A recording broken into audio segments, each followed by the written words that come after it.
Bonjour tout le monde, bienvenue sur Mille et une lames. Aujourd'hui on va faire un couteau qui découpe et qui tranche. C'est un couteau de combat et de chasse, c'est le couteau tonnerre. Pour faire ce couteau, j'ai utilisé 3 techniques qui m'ont grandement facilité la tâche. Et je vais tout vous montrer et vous expliquer. Allez, on commence par découper l'acier et on se retrouve juste après.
Ce couteau contient 14 émoutures, 8 en haut et 6 en bas.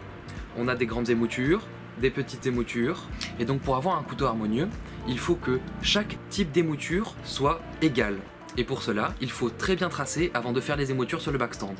Et j'ai fait une petite technique qui m'a fait gagner beaucoup de temps. J'ai récupéré le patron du couteau, j'ai découpé chaque émouture. Ensuite, quand on le recolle sur le couteau, l'emplacement des émoutures vont apparaître et on pourra marquer. C'est un grand gain de temps et on sera sûr que les deux côtés de la lame auront les mêmes émoutures.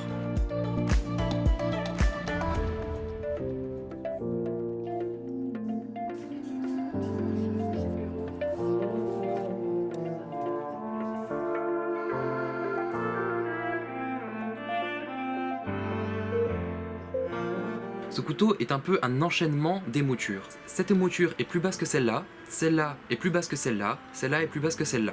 Voilà, on voit bien sur cette image que cette émouture est plus abaissée que celle-là, et celle-là est plus abaissée que celle-là.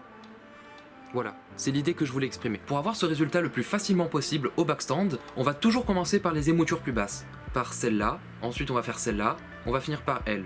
Ensuite, on fera celle-là, celle-là, celle-là et celle-là. Ça va nous permettre de limiter nos erreurs. Alors pourquoi cette astuce? Imaginez qu'on commence par l'émouture la plus haute, donc celle-ci, et qu'on creuse beaucoup trop avec le backstand, donc on fait une petite erreur de... on éternue, je sais pas, et il y a une petite erreur. En fait, on va avoir beaucoup de mal à avoir une émouture plus basse ici, ou alors il faudra qu'on creuse un peu plus. Mais du coup, il faudra creuser un peu plus là, et un peu plus là. Vous voyez ce que je veux dire? Il suffit d'une petite erreur ici, et ensuite tout le reste va être perturbé.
simplement, j'ai utilisé une garde en laiton, des intercalaires noirs, du bois qui s'appelle paddock et des intercalaires en laiton.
La dernière technique est plus simple. Elle consiste à usiner, avant de coller, l'intercalaire ici et le bois ici. Après avoir collé, si on veut usiner cette pièce, il y a de grandes chances qu'on touche la garde, et donc qu'on l'abîme.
Chaud.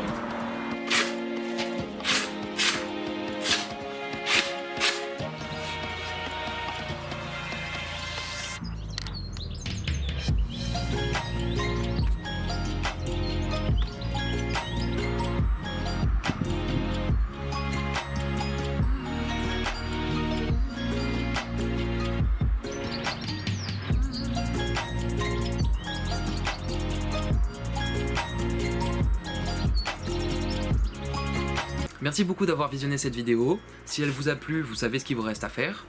Et je vous dis à bientôt.